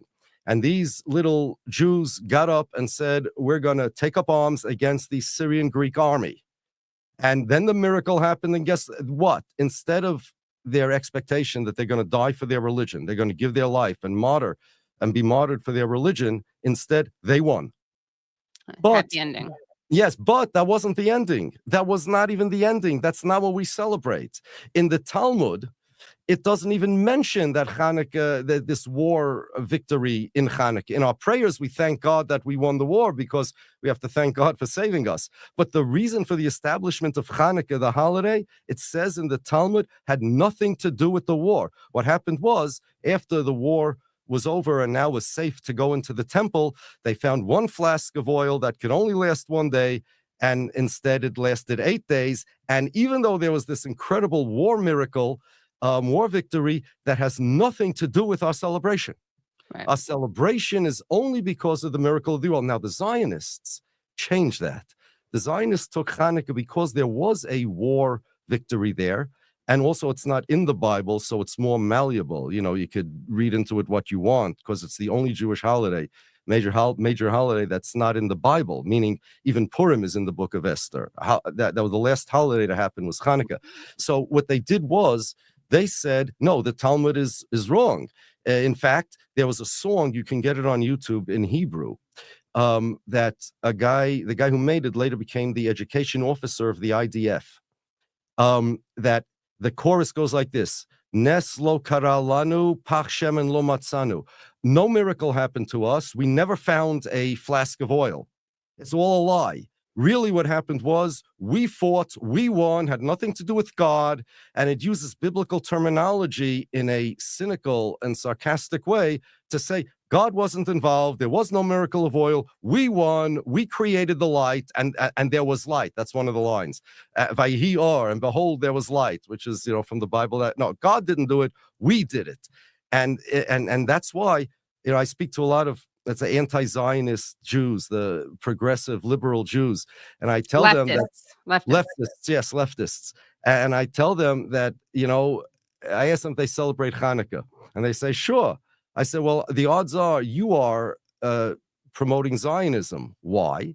Because if you go into a store, let's say like Macy's, where they have a Christmas display around Christmas time, it's always the color pattern is green and red, right? And some gold. That's because of the holly, the berries, and the leaves, right? The Hanukkah displays in these places there's also one color pattern. It's blue and white. Yeah. Now, what does blue and white have to do with Hanukkah? The Israeli flag. It's the Israeli flag. Right. So these guys that have Happy Hanukkah in their window, these leftists that are against Zionism and even against Israel, they are displaying the Israeli flag. And not only the Israeli flag, that connection between a Jewish holiday, Judaism, and Zionism, right? And that's why I say, this was our debate last time. I say, I know you disagree. My position is that in order to fight Zionism, what we need to do is to separate Zionism from Judaism. I think the best thing for the Palestinians is if everybody would understand this is not the Jewish state that they're fighting, this is the state of Israel that they're fighting. Right. Nothing to do with the Jewish people. There are Jews there, and there are Jews in Ukraine. Zelensky is no less Jewish than Netanyahu. It's just a quantitative difference between the Jews in Ukraine and the Jews in Israel. And being a Jewish state is only it's quantitatively has more Jewish citizens, Israel, than the Ukraine. But has nothing to do with anything. That would solve a lot of the problems. And any attribution of Jewishness to that state creates this conflict, because is it the state of the Jews or the state of the Israelis or the state of its citizens? And anybody that attributes Jewishness or any connection between Jews in America, we have nothing to do with Israel. Any connection between Jews in America and Israel, that's Zionism. And it doesn't help anybody in the long term. And on that note, I want to read you something I have over here. But I just want to say one thing I've been wanting to say, which is that I thought we didn't get into Father Daniel. That's another question. But we'll get into that later because I do want to get into the Candace Owens. But okay. I'm doing that right now. Okay. I have over here, there was actually something that the Zionists don't tell you, and this has very much to do with Father Daniel. It explains what's happening over there. In Israel, there's various categories that they categorize their citizens, their people. There's religion, there's citizenship, and there's nationality. Now in America, I'm an American. That's my nation. My nation is America. I'm an American citizen. They overlap pretty much totally on the Venn diagram. And by religion, I'm Jewish. My family's from Poland. In Israel, there is a Jewish religion and there is an Israeli citizenship. But guess what? There is no Israeli nationality. It doesn't exist. There is a Jewish nationality. There's over 100 nationalities in Israel. There's Druze, there's all sorts of nationalities. But Jewish is the nationality. And there's no such thing as an Israeli nationality. There's Israeli citizenship. And the nation-state law of 2018 said that Israel is the nation-state of all the Jews all over the world. That means like this. This is the most important thing people can understand about Zionism. And it's not me talking, as we will see, it's a Supreme Court justice in Israel. Israel is different than all other countries in the world. This is, so long as this is true, there will be a conflict. Okay. Israel is different than all other countries in the world. All other countries in the world are the countries of their citizens. France, even though it has a French culture, people will say, hey, it's a ethno-state. It's not. There could be a cultural identity to France, no problem. And there could be a cultural identity to the United States of America.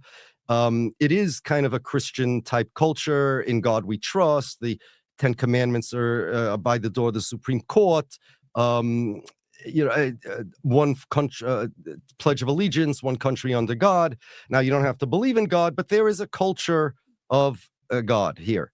There's a culture, Judeo-Christian values, as they call it, which Candace will object to.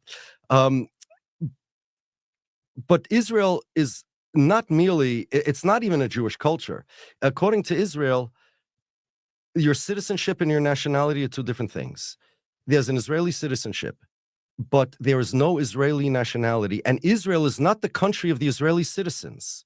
By the nation-state law, Israel is the country of the Jewish nationality. Zionism invented this idea that one, there's this nationality called the Jews, and two, that Israel is the country of that nationality. Now, even if somebody wants to argue falsely, he'll be wrong, that the Jews are some kind of nationality, ethnicity, race, whatever. That doesn't make Israel the country of the Jews. A bunch of guys got together in 1948 and decided we're making a country Israel, like the colonists decided to make the United States of America, right?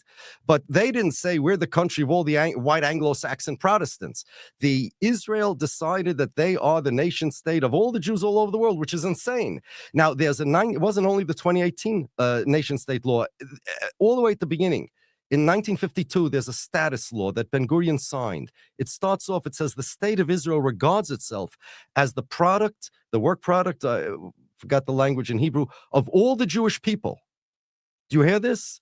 Now, the whole language is bizarre because a country doesn't regard anything. It's not a thinking person. Right. It means the Zionists consider Israel the work product of all the Jews. All the Jews created Israel. And it says there later in paragraph 4 that Israel expects all the Jews to help it meet its goals, which is the ingathering of the exiles, and all the Jews should move to Israel. So Israel was created not as a state of its citizens, extremely important, but the state of the Jews, which means, now the 2018 nation-state law means that only Jews have right to self-determination in Israel, which means that only Jews have a right to rule themselves in Israel, which means that non-Jews, forget Palestinians, Palestinians who are Muslims, Christians, Hindus, Buddhists, all the non-Jewish people have no right to rule the country. Only Jews are able to control the country by law, which means that now, so long as the Jews are a majority, slam dunk, no problem. The Jews are a majority, they win.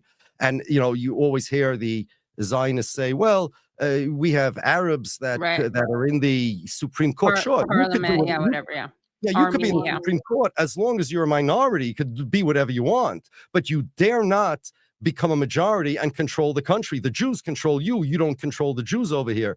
And so long as the Jews are majority, it's not an issue. But should their demographic threat, as they call it over there, happen, and because of birth rates, let's say the non-Jews are expected to become a majority.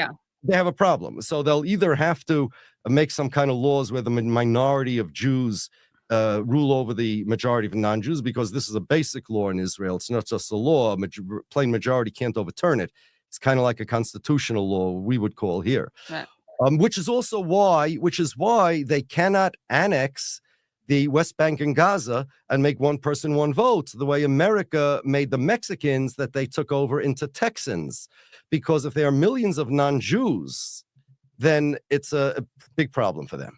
Right. And that's why they have to make sure that they want control of these territories, but they cannot make these people into Israeli citizens. And this whole, if Israel, if you want to destroy Zionism, it's very simple. You just change one law. The law that Israel's the country of the Jews. Make the country of the Israelis. The problem is not that Israel exists. The problem Israel doesn't exist, really. It's just a DBA, a business name. Now, have over here a Supreme Court case in Israel. Several times, Israeli citizens sued Israel because they wanted a Israeli nationality. Look, Israel has its own culture, its own nation. It has all the characteristics of a nationality, Israeli, right? Make an Israeli nationality. So they were consistently shut down. And in Supreme Court, I have over here, it started 2008, I believe. The Supreme Court justice said like this: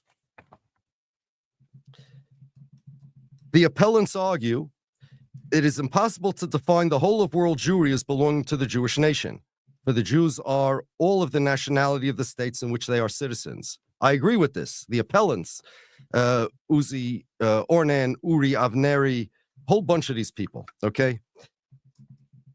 Says the judge, the conception that Judaism is not only a religious affiliation, but also a national affiliation is the foundation stone of Zionism. That's Zionism. Now they need, and therefore they're not going to make an Israeli nationality. Now, why is it in their interest not to do this besides this abstract ideology of Zionism?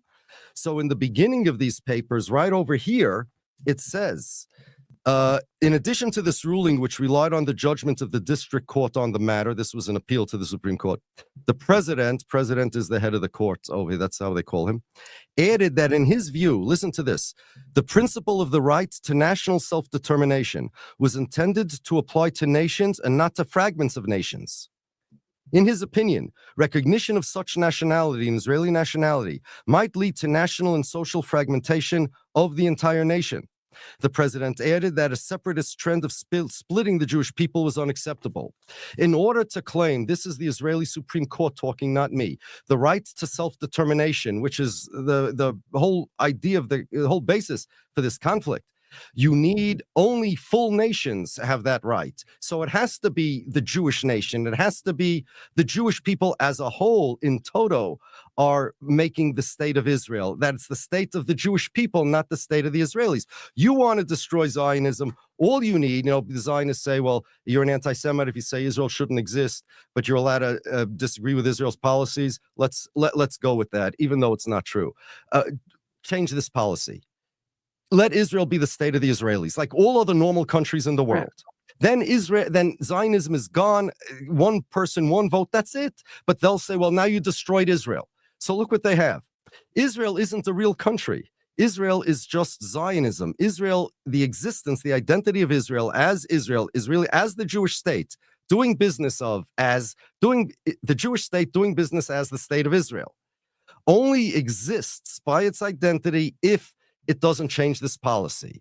So they'll tell you that there's only one Jewish state, but 20-something Arab states or Muslim states. That's also not true, because there's not a single Muslim state that claims that it's the national homeland of all Muslims, and not a single Arab state that claims it's the nation state of all Arabs.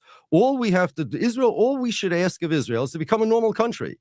Now, even without the Palestinian conflict, you really want Israel to be a normal country. I, as a Jew, want Israel to be a normal country. I need these guys saying they're my country. This, as you mentioned, this creates so much anti-Semitism. Why should I be dragged into Israel's politics? That's why I say, as a Jew, look, if you want to side against Israel in their political conflicts, go right ahead. But do it but if you tag your Jewishness on it, then you are strengthening this idea. You're cooperating with this idea, and you're even the whole strength of the short-term benefits that you always mention is people say even Jews are against what Right. Israel's doing. But that idea that by default Jews are supporting everything Israel does, by default, right? But I would that- push back on that. Go I ahead. don't think that's what it's saying. I think it's saying something else. It's saying that as Jews, we refuse to let you claim to represent us. Not even Jews, but Okay, but I say more than that. I say I refuse to let them represent me, not because of this particular action that they're committing. I Okay. have nothing to do with them. I say that it's not enough to say that I refuse to let them represent me because they're doing something bad. They don't represent me when they're doing something good. They don't represent me when they Right, invented sure. ways. Right, I yeah. don't want credit for them inventing When they- ways. Ways? That app, well, you live in New Ways. York, so you don't use Yeah. it. No, I know. Yeah. I thought you said ways. Especially now, they'll Yeah, charge yeah. you if you drive a car over there. Right. But that's the app that they invented, or Yeah. I No, don't know know what, this, yeah. some Hey, invention they have, or whatever it is. Right. They are to me like Ukraine, and once everybody, Jews and non-Jews, get that, then Zionism is over. In fact, that's what they did with Brother Daniel. So now the question is, they are the nation state of the Jews. Now, they like to portray themselves. See, there's two things going on with Zionism, and the Zionists always zigzag between the two. On one hand, they'll tell you all it is a safe place for the Jews to go in case of a Holocaust or something. So, number one, it's not safe. And number two, it is not reliable as far as safety is concerned. Number three, I mean, it's not reliable that it's going to accept all the Jews. They have no interest in Jews. They have interest in Zionism. But number three is that it's not only that. It's much more. Not only is it not even that, but it's much more than that. There's a whole ideology around Zionism. It's a Jewish identity. It's something completely abstract and ideological. And they are not merely a service provider for Jews. I mean, you have synagogues that have the Israeli flag, Zionist synagogues. I don't like those places. They have the Israeli flag next to the Holy Ark with an American flag on the other side, only because it's illegal in America for a public place to display a foreign flag without the American flag next to it. That's what I heard. I can't swear to that. So they have the American flag and the Israeli flag. As you know, these are Zionist places. Right. And if it's only a service provider, they wouldn't do this. I mean, Blue Cross Blue Shield, which is also an insurance policy, you're not going to put their emblem in your synagogue. It's much more than a utility. It's an ideology and identity.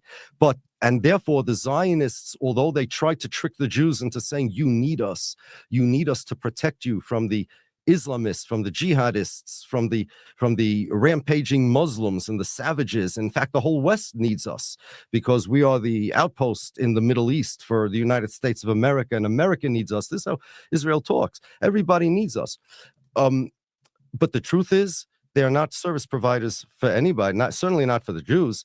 They are the identity makers for the Jews. They are the custodians of Jewish identity, and therefore they have this law of return that says any Jew can theoretically come and become a citizen, right?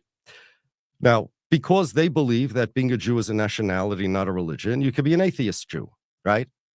Now, as far as I'm concerned, an atheist Jew, if I ask them, now it's not just somebody that doesn't One do their second. Sorry. job. I'm just going off. I have to go off screen because I have a little tech issue. So keep talking. And I will disagree with you because I, of course, think it's I think you can be an atheist Jew, but keep going. Okay. No, hold on. Now, you could be an atheist Jew, but if you ask the atheist Jew, what does it mean that you're Jewish? He'll have some, okay, when you come back, we'll argue about this. But I say that an atheist Jew will not have an intellectually consistent, logically coherent definition of Jew. I say he's Jewish in the sense that he's commanded to fulfill God's law, but he doesn't agree with that. But in any case, as you just heard the Supreme Court justice say, Israel Zionism believes, this is the cornerstone of Zionism, that being Jewish is a nationality and not just a religious identity. So no problem, you're part of the Jewish nation. And you can become a citizen in Israel based on the law of return. So there was this guy, Oswald Refusion, his name was, Brother Daniel, because he was born Jewish. If it's distracting, if I'm not on. No problem. Okay, because No I'm problem. trying to fix a tech thing. Okay. Do your thing, Katie. Oswald Refusion, he was born Jewish.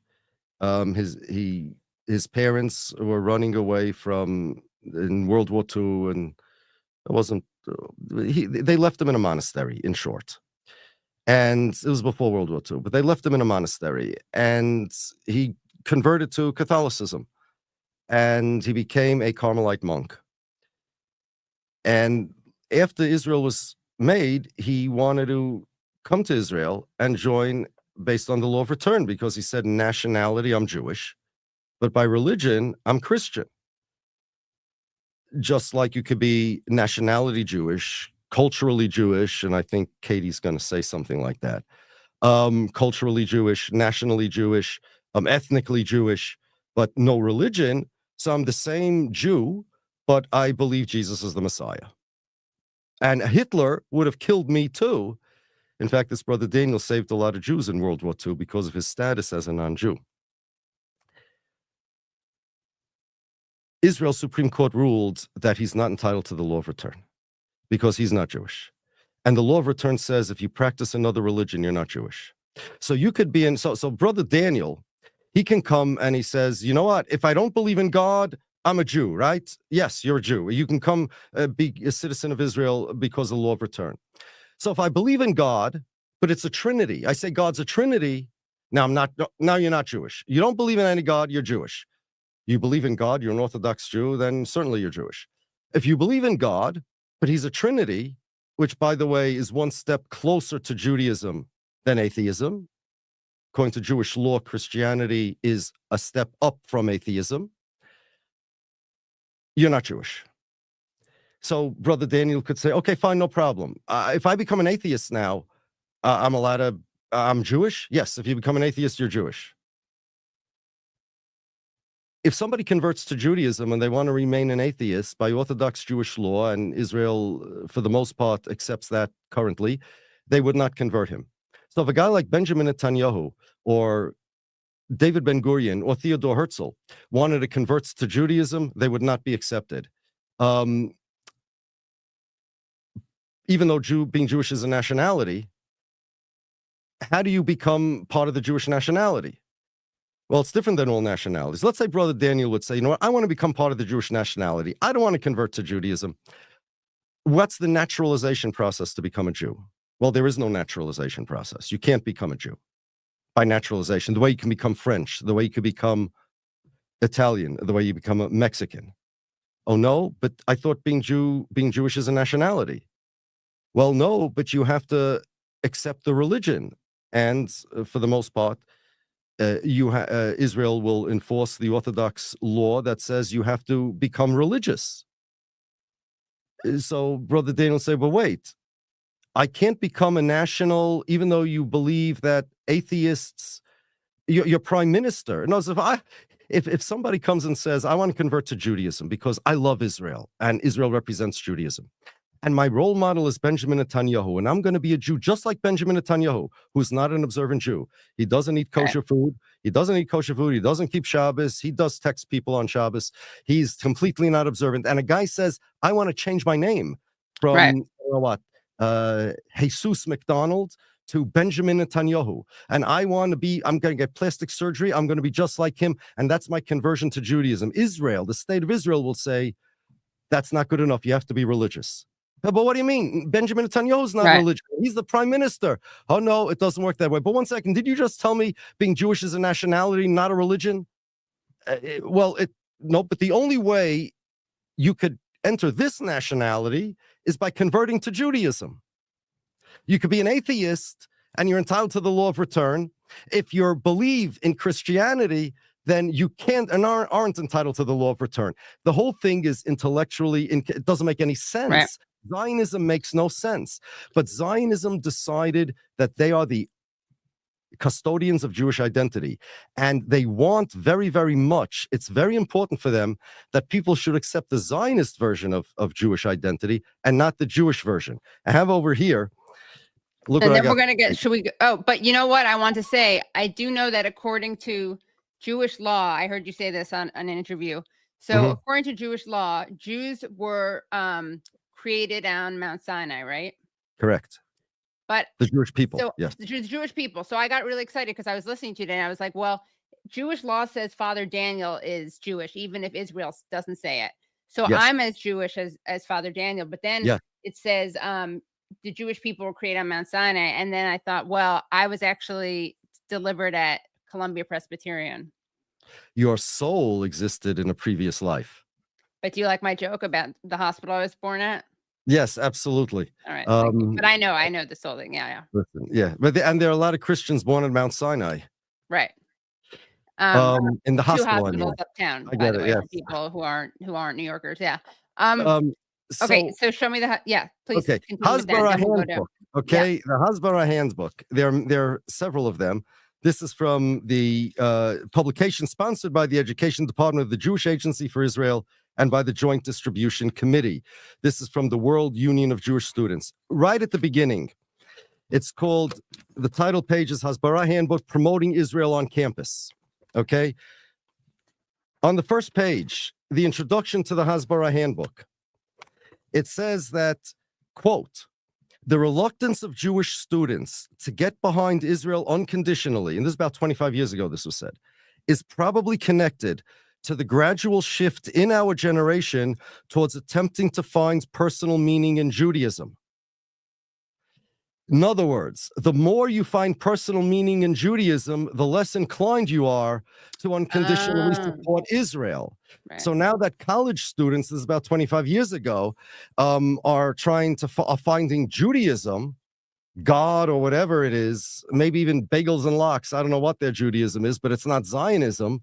Therefore, they are distancing themselves from Israel. So Israel needs this Zionist idea that, first of all, for their self-determination claim, they need this Zionist idea. Otherwise, they said, the Hasbara, the more people are Jewish, the less Zionist they are. So another way to fight Zionism is to support Judaism. The more you support Judaism, Jewish identity outside of Zionism, it's not me saying this, it's the Israeli Hasbara Handbook. Wow, yeah. You are helping to promote peace in the Middle East. But that Hasbara Handbook said, but that's only true if you believe that the Jews outside of Israel have nothing to do with Israel. That's part of the belief. To negate Zionism, you want to be Jewish, create a Jewish identity, support Jewish identity, independent of Israel, and then you are helping peace in the Middle East. Again, this is not Yaakov Shapiro. I'm not saying this is a rabbi from the pulpit. Hasbara Handbook says this, that they're worried because college kids are finding personal meaning in their own Judaism, that now they're becoming more reluctant to support everything Israel does. So you're okay. So, well, then that is a good segue into this Candace Owens video, which is suggesting as, oh, by the way, Yaakov, I texted you something. Can you look at the thing I just texted you and tell me if that is accurate or not? Because I want to know whether we should put that on the screen as well.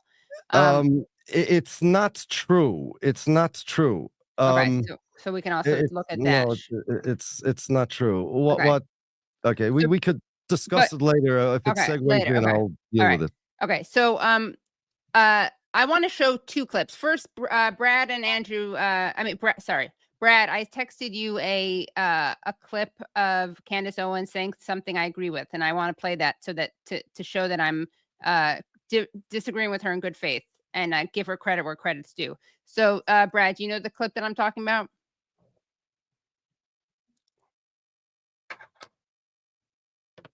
Yes. Okay. So here's Candace Owens saying something that I agree with. Judaism is a faith. Hold on, let me just rewind her all the way. So she's saying Judaism. Okay, ready? Judaism is a faith. Israel is a state, and it is not above critique. And that what Bibi Netanyahu has done to the Palestinians since October 7th is a Holocaust. It is a Holocaust that is being committed on Palestinian children and women.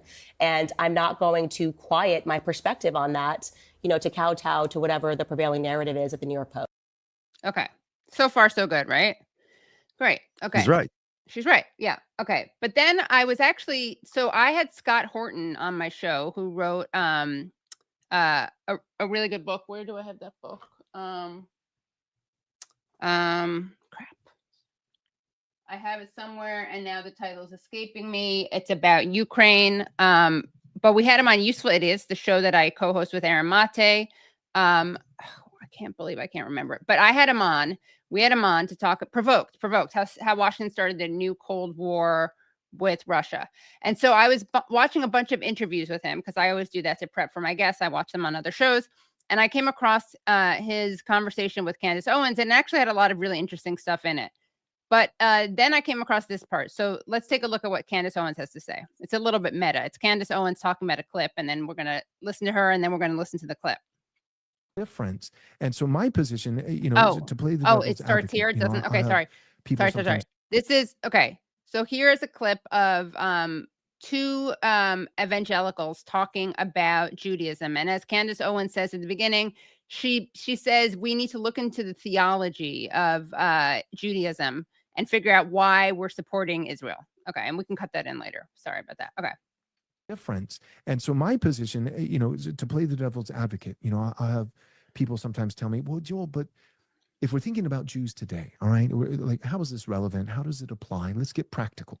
If we think about the modern state of Israel today, and we think about, modern Jews today, well, Israel, for the most part, is not Talmudic Judaism, Joel. It's a secular state. It may only be 20% of Israel today that actually practices religiously Talmudic Judaism. The rest are just secular, much like a lot of people in America are secular. And this is what I would say, though.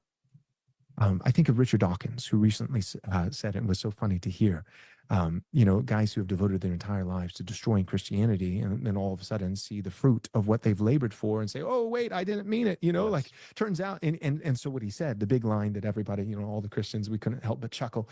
It was when he says, well, but I did, I'm not a Christian. Yeah, I hate Jesus, but I like to think of myself as a cultural Christian, right? Because he knows what cultural Islam looks like. He's like, that doesn't sound good. I benefit from the freedoms and the liberties and the blessings of being, a cultural Christian. And I don't want to see that go away. I prefer church bells, and Christmas to prayer sirens 5 times a day, and kneeling down. Exactly. And so he's saying these things. And so here's my point.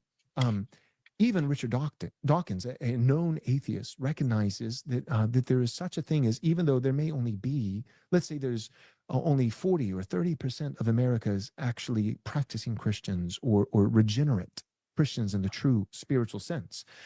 And yet all Americans, whether they like it or not, whether they're even conscious of it or not, are swimming in a Christian milieu. There is a broader Christian culture.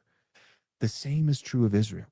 So there may only be 20% practicing Talmudic Jews.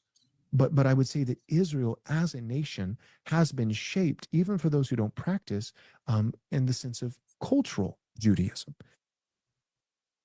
So I wanted to let that play out because I think it's really important, and I think it's important, and I am not an expert on the Talmud, so I'm not going to sit here, I'm sure you're not either, wax poetic about theology. We'll let people who are experts speak about those things. But to see people have some people have such a vitriolic reaction to people saying, wait, we need to understand people's theology. Like, what actually does a nation of Israel believe in? Okay. Well, if she's not an expert in theology, that's humble of her to admit, but she probably shouldn't just show a clip of someone who doesn't seem to know what he's talking about. So she should have you on. Candace, I humbly suggest you have on Rabbi Yaakov Shapiro. If she wants me, I'll be there. So this is so messed up. I don't even know where to begin. It's like literally the inverse of reality. And number one, some of this will be Patreon only, early access, but don't worry, we will release it eventually. But some of it will be Patreon only. And so to see the full stream now, if you're watching live, you're in luck. You saw the whole thing. But for later on, if you want to watch it, if you're not watching it live, please go to patreon.com/The Katie Halper Show. Again, that's patreon.com/The Katie Halper Show. And please like this, whether you're watching it now or watching it later. Please do give it a thumbs up. It's a free way to support the show. And also, please do subscribe. Okay. And I will see you next week and have a great night. Bye, everyone. Okay, calm down. We got rivers, man. rivers, man.